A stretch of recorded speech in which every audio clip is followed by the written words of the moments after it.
Jason liberal front जो सरबराह नवाज़ खान ज़हूर Jask मारे से जो गुज़ारे वाला अॻवान भेरूमल उदासी जे तॾहिं ते पहुतो ऐं वारसनि सां ॾुख वंडियो। इन मौक़े ते जेसन लिबरल फ्रंट जे पार्टी चेयरमैन मीडिया से ॻाल्हाईंदे चयो त भेरूमल उदासी जो विछोड़ो जो नुक़सान रुगो मोरे न पर सॼी क़ौम ऐं तहरीक जो नुक़सान आहे। भेरूमल उदासी हिकु समाजड़ो ऐं सुलझणो पुराणो सियासी कारकुन हो। कामरेड भेरूमल सिंध जी क़ौमी तहरीक जो तमामु ज़िम्मेदार ऐं कमिटेड कारकुन हो ऐं हुन पंहिंजी सॼी ॼमार जेका हुआ क़ौमी फ़िक्र ते साईं जेम्स जे फ़िक्र ऐं फ़लसफ़े ते हलंदे गुज़ारी।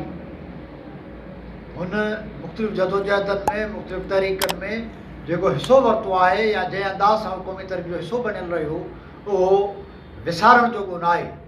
संदसि चवणो त भेरूमल साईं जेम्स जे फ़िक्र सां आख़िरी दम ताईं सलाहियल रहियो। असां संदसि विछोड़े ते निहायत ॾुखार आहियूं। टंडो गुलाम नगर भरिसां ॻोठ नवीबख्श पिताशी रवासण सितारा पिताफ़ी पंहिंजी मासूम न्याणी भेण समेत मुड़ुस जी ज़ातियुनि ऐं तशदुद ख़िलाफ़ एहतिजाज कयो। संदसि भेण सहाफ़नि अॻियो धाईंदे चयो त 2 साल अॻु हुनजी भेण जी शादी इरफान अली पिताफ़ी सां थी, जंहिंखे हक़ में 3 एकड़ ज़री ज़मीन ॾिनी जेका ज़मीन ग़लति माण्हुनि जे चवण ते विकिरो करणु चाहे थो ऐं मथां हर वक़्तु बेरहमानो तशदुद करे घरां कढी छॾियो आहे ऐं ॿी शादी करण बि चाहे थो। हिन मुतालबो कंदे चयो त नोटिस वठी संदसि भेण इरफान अली पिताफ़ी ख़िलाफ़ क़ानूनी कार्रवाई करे हुनजी भेण सां इंसाफ़ कयो वञे। लालू राग में रेशम गली में वाक़ई अमनला अब्बासी जे दुकान खे रात जे वॻड़े में ओचितो बाहि पकड़े वई। बड़ियुनि कोशिशनि खां पोइ दुकान जा दर भञी बाहि खे ॿाहिरि विसाइण जी कोशिशि कई वई, पर शहरी बाहि ते ज़ाब्तो न आणे सघिया, जंहिंजे नतीजे में दुकान में पहले 40 लख रुपयनि जो सामान सड़ी रखी वियो। दुकान खे सड़ंदो ॾिसी दुकान मालिक खे बेहोश जा दौरा पइजी विया। मीडिया सां ॻाल्हाईंदे संदसि चवणो त असां वटि जेकी रक़म हुई उहा ऐं कुझु ॿियनि खां कर्ज़ तौरु रक़म वठी असां कपिड़े जो दुकानु खोलियो। हिन दुकान खां सवाइ वठनि कुझु बि न आहे। हाणे ही दुकान बि सड़ी वियो, असां त बर्बाद थियासीं, मदद कई वञे। अमलदारनि सां मुतालबो था कयूं, वर्ज़ था कयूं त असांजी हिन मसइले में मदद कई वञे, इहा उन्हनि जी महिरबानी थींदी। पर तव्हां पाण नुक़सानु ॾिसो था त दुकान मां कुझु असांजो ज़रो बि न बचियो आहे। जेको अलाह ताला हुयो बचड़नि पेट पालण वारो उहो सभु सड़ी वियो, असांजो कुझु न बचियो आहे।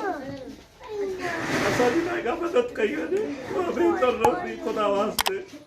मुतालबो था कयूं त ग़रीबनि मिसकिननि हिननि जी मदद कई वञे। असांजी मुतालबो असांखे वसारनि खे अपील था कयूं ख़ुदा ग़रीबनि मिसकिननि जी मदद करणी तमामु जेको कुझु अलाह ताला सभु सड़ी राख थी वियो। तव्हां ॾिसी रहिया आहियो पंहिंजो पाण 35 खां 40 लख जो नुक़सानु थियो आहे, जेको हिनमहिल का शइ न बची आहे।